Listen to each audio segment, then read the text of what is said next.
Donovan needed to be 10 of 15 from 3. Jordan Clarkson needed to be 6 of 8 because they had dug themselves such a hole. Skip, if you look at Ingles get hot and it's making it seem like he couldn't miss in the third and fourth quarter from 3. But they're so far down is that they don't even do anything because what he's doing, he's matching a 3 that the Clippers just hit on the other end. Either Paul George has hit a 3, Kawhi's hit a 3, or Marcus Morris has hit a 3. So you're coming down and all you're doing is you're trading buckets. Well, you're down 22. So trading buckets doesn't help you. Okay, I got it.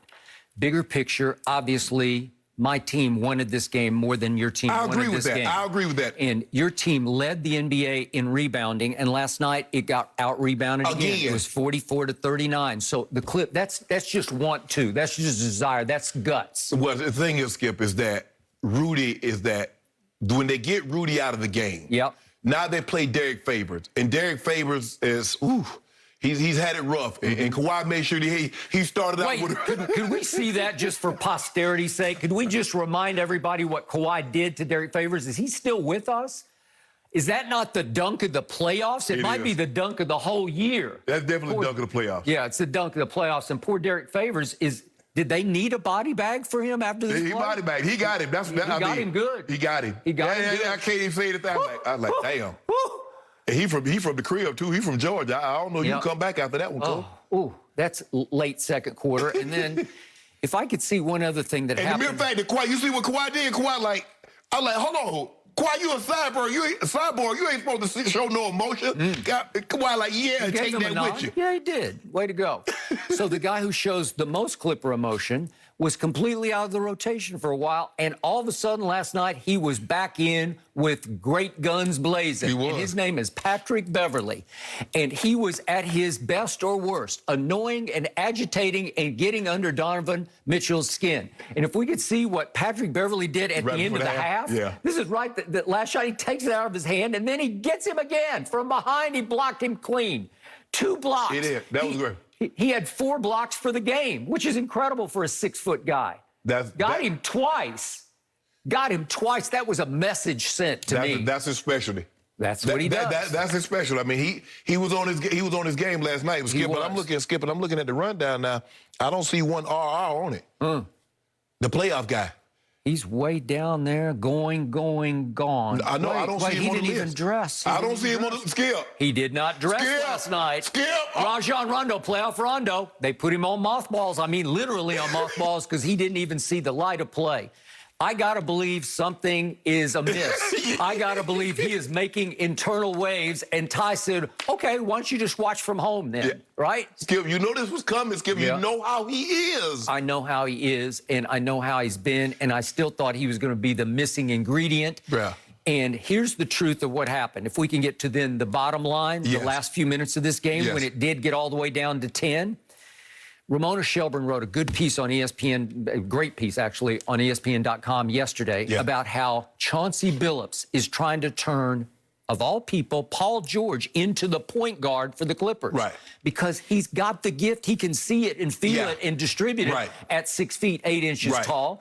So he can attack and he can dish. And that's been their new MO. Let him get to the rim, and if he can get all the way to the rim, let him score it or get to the free throw line. But he's very good at finding open shooters. And as you know, they led the league in three-point percentage shooting, They didn't make the most. The Jazz made the most, but they made 42% as a team. That's outrageously great, right?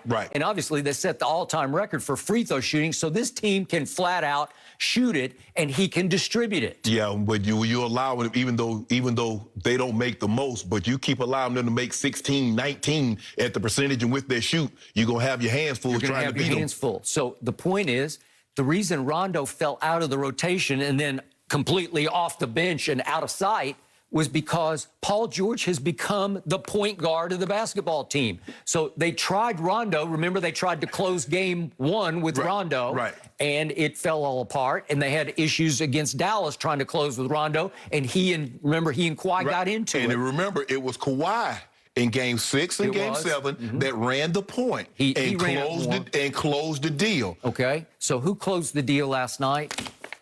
Playoff P. That was pretty spectacular because again, I'm scared of Utah because they can shoot the lights out. They can shoot the 3, And it got down to 10, and I hate to even bring this up, but my man Kawhi tweaked his knee. Yeah. And I'm going to call it just a tweak, but listen. Look like he It was a little hyperextended. Yeah. That's exactly what he did. He got bumped. If we could see the play, Joe Ingles bumped him. This was with about 5:20 left in the game. He just got bumped, and he was just a little gimpy. And then he went to the free throw line and bricked 2 of them, which scared me. Just got a little off kilter, a little hyperextension. He stuck it right there, stuck the right knee down. Right. It went sideways a little bit. And he said, I'll get back to the free throw line. He finally he stayed in for a minute and got back to the free throw line and made those 2. Correct. And then he pulled himself out and said, enough is enough. So that was with 4:15 left. Right. No, I'm sorry, 4:35 left. Big Zoo came in for Kawhi. Right. Well, guess what time it is? It's PG time. Is it going to be pandemic P or playoff P? And straight down the stretch over the last 3:39, would you believe that Paul George scored 9 points in the last 3.5 minutes of the game? And if we could just quickly see them, that this is Paul George that has been ridiculed more than any player in basketball after the bubble last year in which he fell all apart. There's the big 3. That was a big one. And then he gets all the way up and off the glass. That was a big shot. Yeah. These are momentum breakers. And then he just went right to the free throw line. And I'm pretty sure he swished all 4 of these. Yeah. There was no rattle. He was 9 or 10. Yeah, because the only one he missed, Skip, was the tech. Yeah, it was the tech. And those were ice water vein shots where he just stepped up there and made all 4 of them and said, no, no, no, no, no to the Jazz. Let's go home. Skip, we got to give Ty Lue, because Ty Lue has pushed all the right buttons. He's not panicked. You know, Ty Lue got fired, Skip, because Cleveland wanted him to play the younger guys. Ty Lue said, hell, I'm trying to win. Yep. I ain't playing no younger guys. I'm trying to win. If y'all want to play the younger guys, y'all get somebody in here to play the younger guys. Okay. And he's By the way, he's playing one younger guy named Terrence Mann, who is a plus 15 to lead the whole Clippers in the game 3 on Saturday evening. He led him with like a plus 27. That's one thing about Ty Lue is not going to be, a veteran player. He's all these credentials. Let me do this. I'm the coach, you the player. Just shut up and do what I ask you to do. Yep. Give him credit, but I'm going to give the Clippers credit because over the last 2 games, their 2 best players have been their 2 best players. And that's what there's a reason why you got both of those guys. You need both of these guys to show up. One guy's not going to be able to do it. And they're basically averaging the same amount of points, amount of rebounds, amount of assists. That's what you need. The 2 best players have shown up, and now we have a series going back to Utah. Instead of 34-30, they go 30 and 30. Yes. And that's been the last 2 games. Yes, yes. And by the way, they're only the 5th duo since the merger in NBA history to go 30-30 back-to-back playoff games. The others to do it were a guy named Jordan and Pippen in 92, and then Shaq and Kobe in 02, and LeBron and my man Kyrie in 17, and then Akeem and Drexler back in 95. So that's pretty heady company, wouldn't you say? And think about it, Skip. What did they have? 11 consecutive games of both of those guys have gotten at least 20? So they're playing extremely well. And when your 2 guys play well, and you get a Marcus Morris chipping in, and you get a Nicholas Batum doing all the little things. Skip, Donovan Mitchell had a layup.